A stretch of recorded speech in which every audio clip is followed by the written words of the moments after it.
So I'm delighted to be joined by Akin and Samaila on the stage.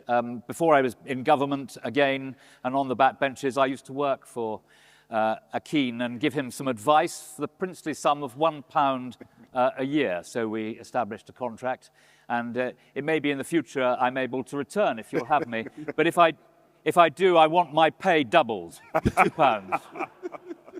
I always ask him if he's getting value for money. But so can I ask you both the same question to begin with? I want to ask you two questions about trade and investment in the just over 20 minutes that we have.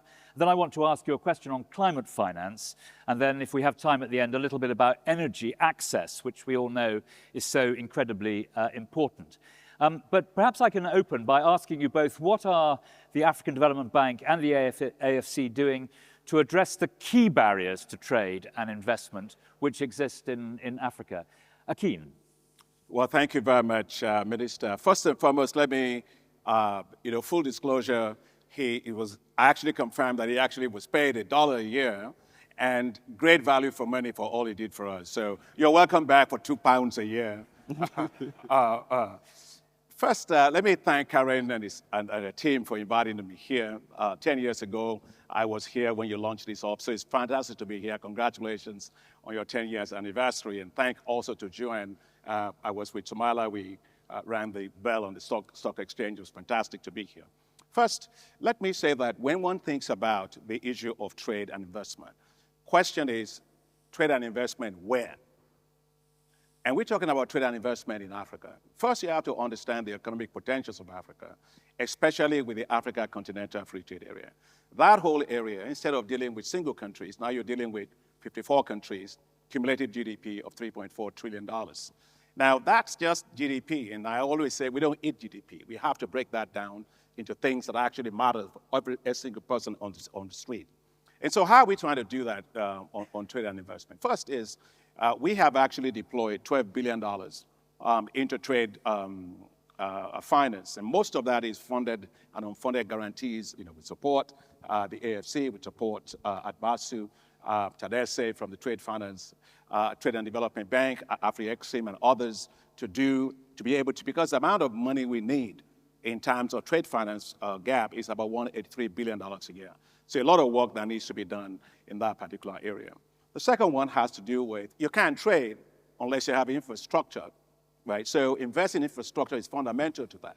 So whether it is energy or whether it is roads and transport corridors, whether it's a digital infrastructure, digital payment systems, all those things, we're supporting that. Afri-Exim is doing the payment systems and all of that. That's very, very important for us. And as African Development Bank, we've invested more than $50 billion on infrastructure in the last 8 years alone. So we're the largest multilateral financial institution, probably any institution that is investing on infrastructure. The last thing I want to say on trade and investment is when you hear people, I mean, it's great that you are all here today talking about Africa, Invest Africa. You need a platform in which people talk about Africa, who know Africa, who understand Africa. So last week was our annual meeting of the African Development Bank, and President Ruto was talking about the issue of pricing of Africa's debt. And he talked about his country, that there was a coup in Niger, and suddenly he has to pay, the pricing on his bond went up by 200 basis points, and he had to tell the guys and say, look, this is the map of Kenya, and Niger is not inside of Kenya. And that's why I want to say that I really applaud the work that the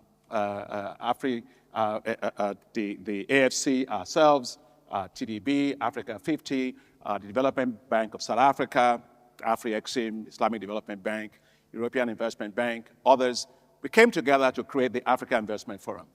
And that Africa Investment Forum does exactly what it is. Where in Africa? Which projects in Africa?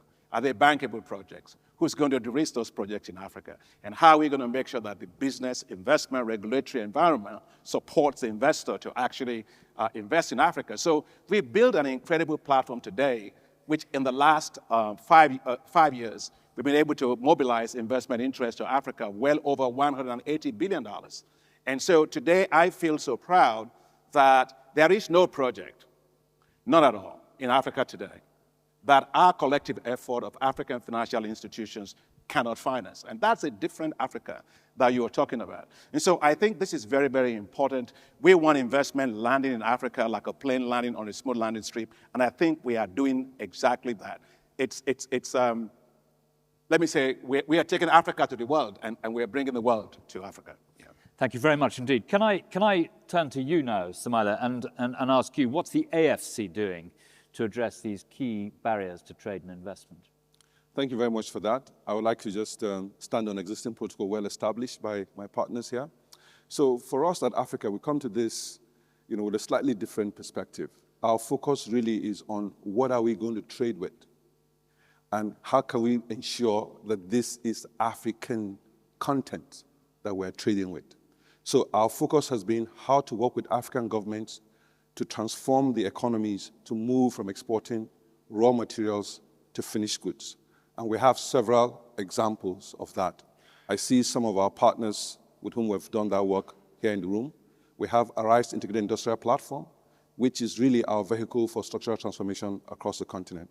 And the idea there is to process African goods, African resource, and transform them to intermediate and finished goods for trade within Africa and for trade with the rest of the world. So we have several examples of how we've done that. And what is important is that we've been able to do it in a sustainable way, such that our industrial park is the first carbon neutral industrial park on the continent. And we're building several along those lines. We are also trying to spotlight the significant opportunity that Africa represents for the energy transition and for the electrification of the world going forward. We're drawing attention on the battery minerals value chain that is in Africa, again, working with our partners, the African Development Bank, Afrexim, Badia, African Legal Support Facility, and UNECA, to demonstrate that the battery minerals that the world needs going forward. Today, we're talking about a market of about $7 trillion that is going to grow to $46 trillion. In fact, some people say even $50 trillion. That is a business opportunity. And we want the world to see Africa as a business proposition, not as an aid or charity case, but as a business proposition. And how is this business going to be expressed? It is going to be expressed in transforming these vast minerals and metals to intermediate and high-end goods. It is about how to transform these minerals and metals to cables and electrons that will electrify the world. And we have demonstrated, not just by talking about it, but by investment, that we can actually develop to de-risk these opportunities and make them work for Africa and the rest of the world. Our most recent initiative is a partnership with X-Links. I'm sure they're here in the room, whereby we're working together to build both solar, wind, and battery storage facilities in Morocco for export to the UK. When this is done, it's going to provide 8% of the energy requirements of the United Kingdom. Now, the fact that the transmission loss on this is just about 13% means this can be replicated at scale across several other jurisdictions. We are also drawing attention to the need for better energy access on the continent. We are focused on renewable energy, not just in wind and solar and hydro, but we're also looking at gas, because gas is an essential transition fuel. Why? Because if you consider the fact that most of the energy is imported through diesel or fuel oil, and the carbon footprint of that, it is better to use naturally occurring gas that is currently filleted or transported to other parts of the world that can be used in Africa. So gas, of course, is an important part of the energy mix for us. So we are coming to this with how can we get Africans to trade amongst themselves? And we're doing that with our produce. So, for example, our industrial park in Chad, which is focused on livestock, is exporting livestock now to Cameroon, to Angola, and to Gabon. So that is continental free trade already in action. We're focused on infrastructure, connecting, for example, northwest Zambia in Chingola to Luakano in Angola. Again, a rail corridor that would de-risk and diversify supply chains for critical minerals going forward. So for us, it's about really working with partners to do the projects, and that would unlock value for Africa and the rest of the world. And there's a whole range of pipeline of products that we have. And we're hoping to continue to work with partners in this room and elsewhere to deliver value. Thank you very much. So can I just ask you both to add a little to your first answers? In this respect, I talked about FSD Africa, BII, and UKEF. I just want to tease you out a bit more on the role that international partnerships can play in shifting perceptions of risk so that they align more closely to investment opportunities. Akin, can you just add a bit more on that? Well, when it comes to investing in Africa, one of the things that you always hear is about risk. Now, Africa is not riskier than any part of the world. So it's not just a question of perception of risk. We have to actually look at what the data says. For example, if you take a look at Moody Analytics report that looked at 14 years of cumulative assessment of default rates on infrastructure, what they found out was, in fact, Africa has default rate of 1.9%. If you look at North America, it was 6.6%. Latin America was 10%. You look at West Asia, it was probably at 4.5%. And so basically, Africa is not as risky as people say. That's very important. And secondly is, I think risk sharing is also a very important part of what international financial institutions like ourselves actually do. I remember when I was, when I was learning how to swim, I learned to swim as president of the bank at the age of 60. And it's because one of my staff came to me and said, look, Mr. President, if you go out and your boat capsizes, we're going to be a key person risk for the bank. And so I learned how to swim, and my coach, when he was teaching me how to swim, he said, we'll go across this pool after 3 days. I said, you must be out of your mind. I can't do that.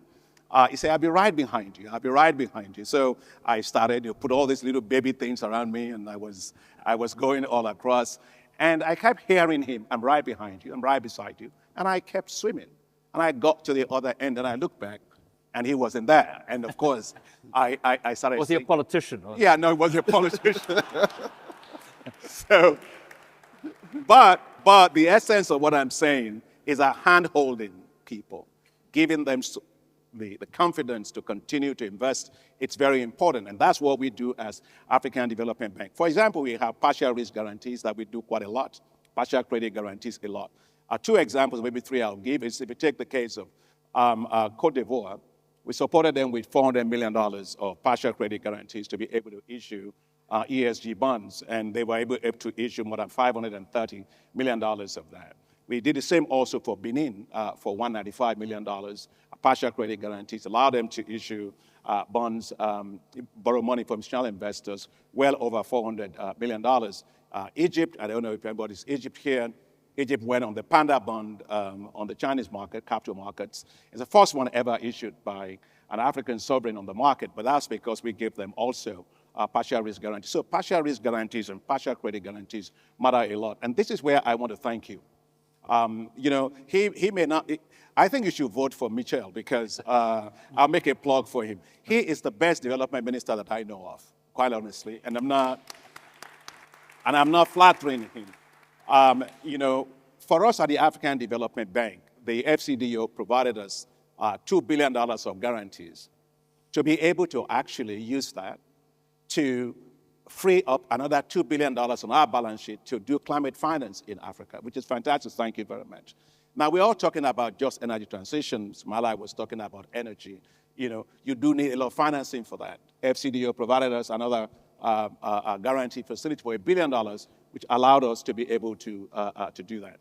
Now, the role of financial institutions, I think, as you said, is to be quite innovative, leverage our balance sheet significantly. And we are doing that a lot at African Development Bank. As you know, we launched the hybrid capital, and we're the first multilateral development bank or financial institution to launch a hybrid capital. We did it for $750 million. It was oversubscribed of $6 billion. And secondly, we're talking also about synthetic securitization, just a room to run and make sure that you can do that. We're the only multilateral financial institution that has done synthetic securitization, taking risk of assets on our sovereign books and non-sovereign books and transferring that to institutional investors, many of them actually through the insurance companies right here in London. And third thing that we are doing to be able to mobilize more capital is what you said in your opening remarks about the special drawing rights. Special drawing rights are latent assets that are sitting on the books of central banks. And I started advocating that we should use special drawing rights, leverage it to be able to unlock more financing, because we need about $1.3 trillion to be able to do SDG. But I'm delighted that you have been a great advocate for us. Others have been great advocates for us.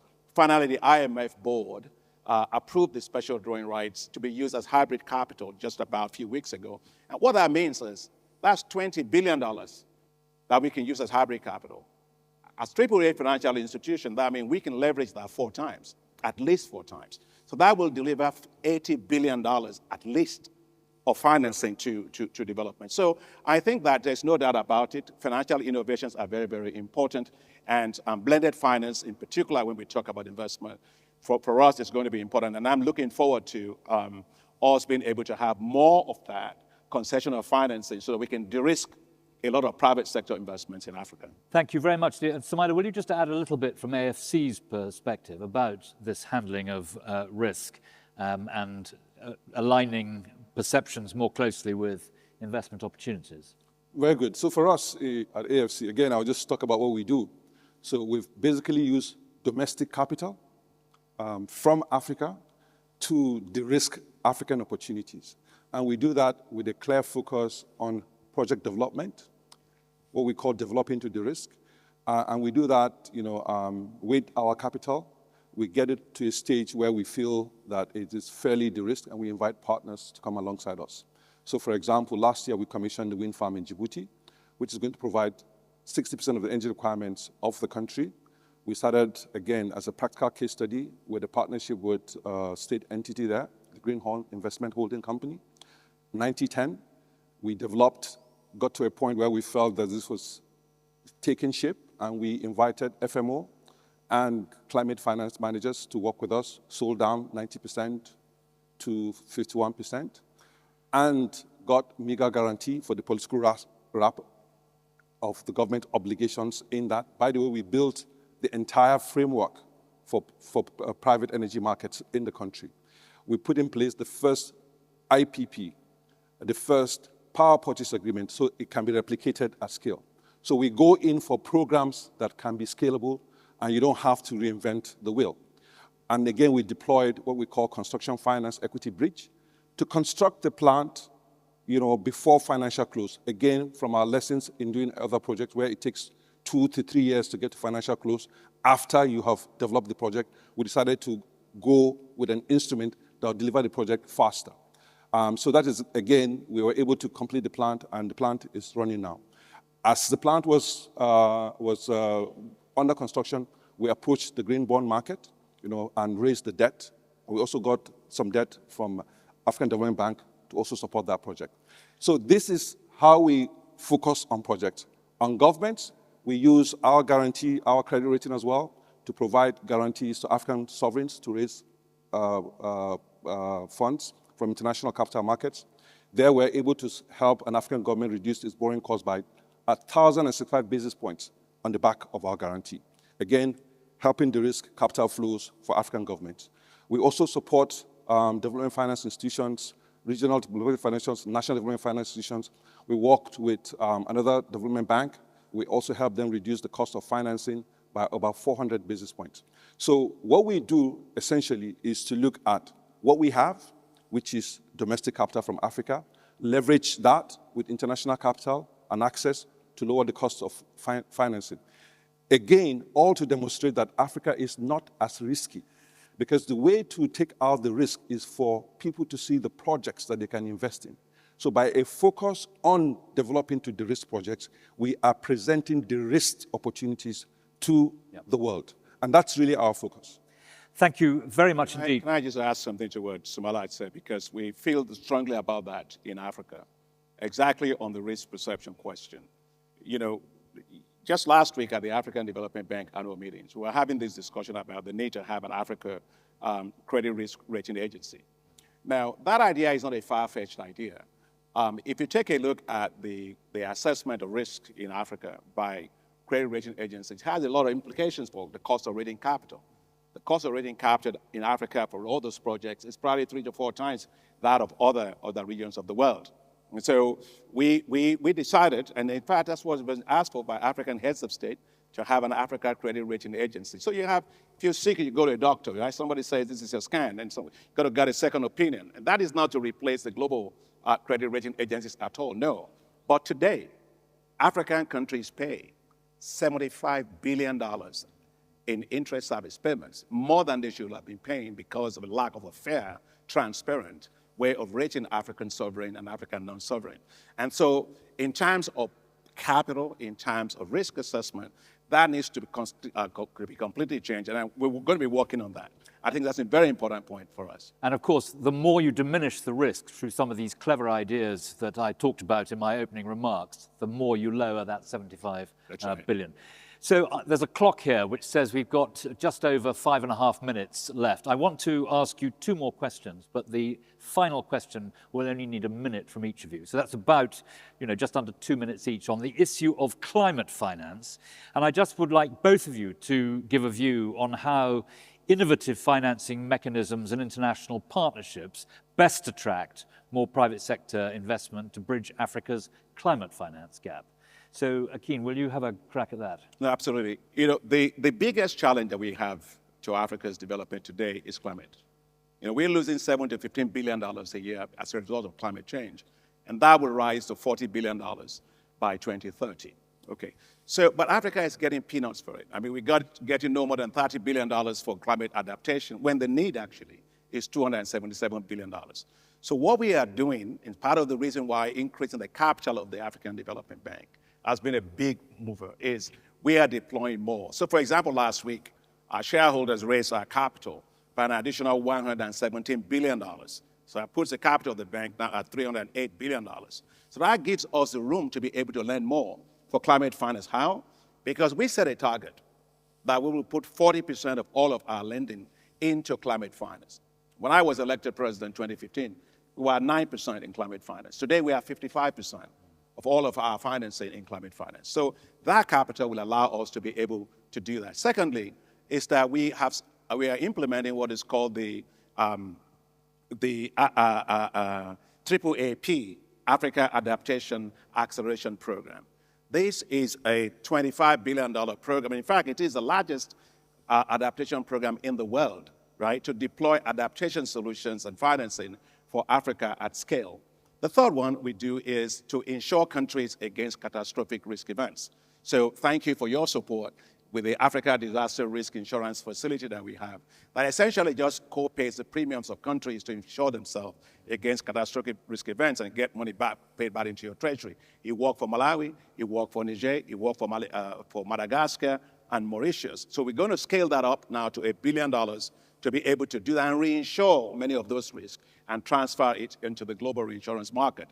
So I just want to say that at the end of the day, though, for us to be able to do that, we need the developed countries to ratchet up a little bit and make sure they are delivering 0.7% of GNI that they said, because that's where the concessional financing to do most of that is going to come from.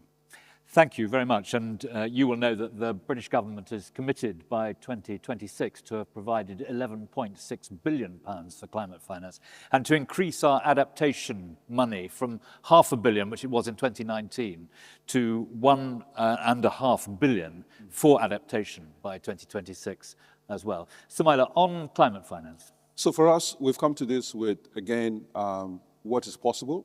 We've looked at the market. We see that blended finance is a tool for mobilizing climate finance, and we launched the Infrastructure Climate Resilient Fund that is going to incorporate climate risk into fiscal infrastructure build.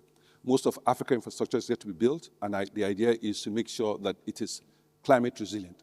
And again, working with blended finance, we've been able to mobilize funds from the Green Climate Fund and funds from sovereign wealth funds in Nigeria, pension funds in Nigeria, pension funds in South Africa, to be able to build this fund. And the idea is that this would invest in climate adaptation in the main and some mitigation. We're also focused on Africa's carbon markets and Africa's carbon sink, and we think that that is an important tool. And we feel that what we need to do is to take another look at the African carbon market value chain. Focus on development, focus on reforestation and conservation of Africa's vast carbon sinks. Because what we need is to be able to change the current system whereby the forests that exist and absorb all the carbon dioxide, have no value. We need to ensure that we restructure the carbon markets to get more value for that. We are also focused on building large renewable energy assets that can mobilize capital at scale to build additional renewable energy projects on the continent. Lastly, we think that it will be important to see how we can use insurance as a tool to mobilize capital. So how can we get the government and ourselves to come up with insurance programs that allow us to de-risk pension funds so that we can mobilize vast pools of capital from the UK and Europe as well as in Africa. We have, I think, about $2 trillion of pension savings in Africa. Now, that money is mainly going to government bonds. It is to find a way and a mechanism whereby that money can be channeled towards investment in infrastructure. Again, there we have an example. We have what we call the infra credit. That's a program that we have used to be able to channel savings into infrastructure investments by de-risking for pension and insurance companies. So programs like this is what we need to replicate at scale across Africa for investments in climate finance. Thank you very much. And of course, you mentioned insurance, and we've been using insurance increasingly innovatively, and almost all that innovation comes from London, the world centre of the insurance market. And I pay tribute to the ingenuity of the insurance sector here in London for helping advance the objectives that both of you have set. Now look, we're into overtime now, but if I can ask you both to give us a couple of sentences on this last question, because I think it's very important indeed. With Africa's population is expected to exceed 2 billion people by 2050, how can the continent ensure that energy supply keeps pace or even catches up with this increasing demand? Perhaps, Samaila, you'd go first for 2 minutes, for 1 minute if you can do it. 2 sentences on the answer to that, and then we'll give the President of the African Development Bank the final word. So definitely what we need is, again, to extend the blended finance architecture. So for example, the FCDO has not given any money to AFC. You want to consider giving us some money so that we can we can blend that with what we have and mobilize more capital. We've given it all to the AFDB, that's fine. And again, to see how we can use, like I mentioned, all the de-risking tools that are available to us, to mobilize more capital. What Africa needs really is investments and partnerships. So we're open and willing to partner with everybody here. Thank you. And the final word to the President of the African Development Bank. No, thank you. Without energy, you can't do anything. It's like the blood in your body. You either have blood and you're alive, or you don't have blood, you're not alive. And so Africa cannot industrialize in the dark. It cannot be competitive in the dark. Africa needs electricity. And that's why at the beginning of my term, I laid out a very clear strategy for Africa to have 100% access to electricity. And since we started that new deal on energy in Africa in 2016, we've been able to move the percentage of Africans that have access to electricity from roughly 32% at the time to 57% today. But we still have close to 600 million people without access to electricity. So we have to move at scale. And 3 things I'll say about that. First is the issue of unlocking the renewable energy potential we have. And so we are implementing today a $20 billion program that's called Desert to Power. And that is to develop 10,000 megawatts of solar power across 11 countries in the Sahelian zone of Africa. And that will provide electricity for 250 million people. And that, when it's finished, will be the largest solar zone in the world. So we're going to turn that power to power Africa completely. Second is we need partners. We're talking about the importance of partners. Ajay Banga, the president of the World Bank, and I, during the spring meetings, we both launched a bold effort to make sure that we can deliver 300 million people with access to electricity by 2030. And so we're going to be able to do that ourselves with all of our partners to be able to get that done. And thirdly is the Africa. We have, Samaila was talking about the importance of green infrastructure. We have the alliance for green infrastructure in Africa. We have Amadou Hott, who is my special envoy that is there, former Minister of Economy of Senegal.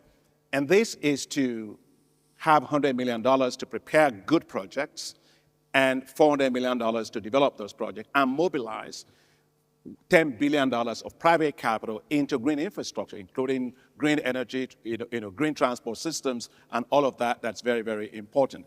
The last thing I would say is when we talk about energy, we're often talking about electricity alone.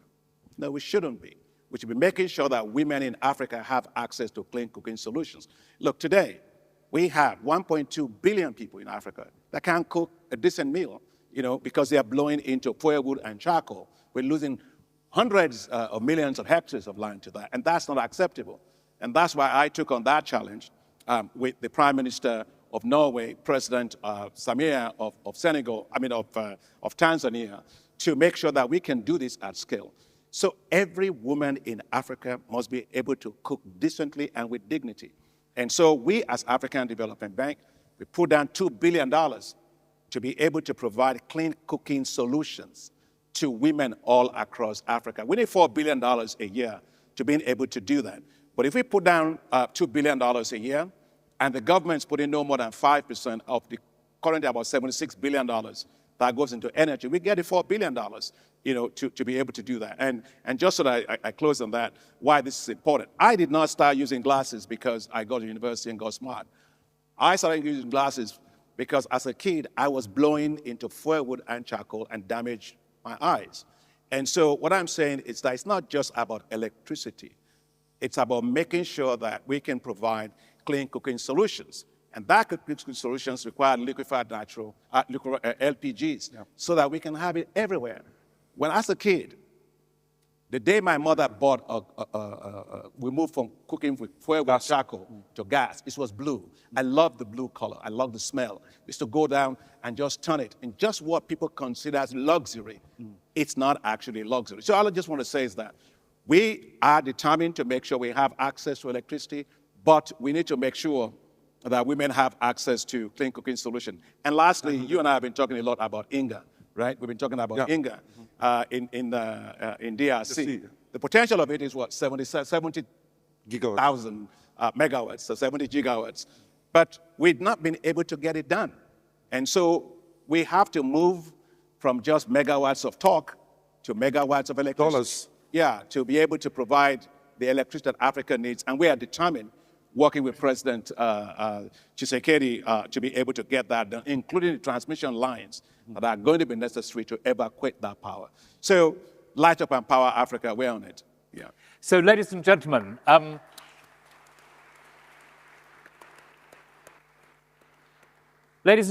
we're 6 minutes over time, but I hope you will agree with me that that was truly a rich discussion. And can I invite you all to put your hands together for these two inspirational leaders?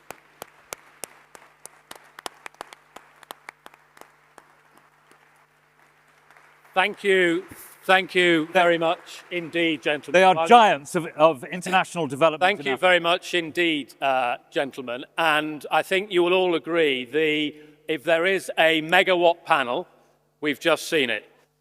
So can I firstly thank the four contributors to that session, Sanjeev Gupta, who we've heard from first of all, who in a typically articulate and passionate contribution, very neatly summarized the challenges in his 7 wonders. I was extremely impressed, Sanjeev, because even God could only do it in 10 challenges.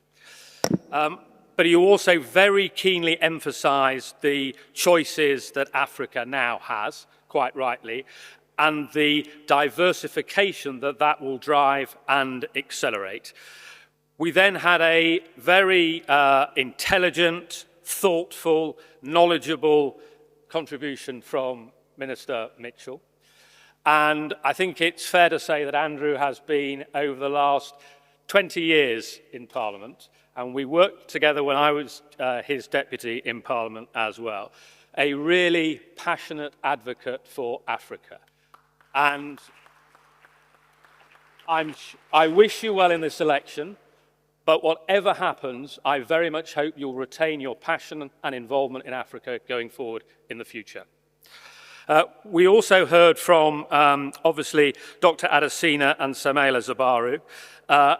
Thank you both very much indeed for your hugely significant contributions.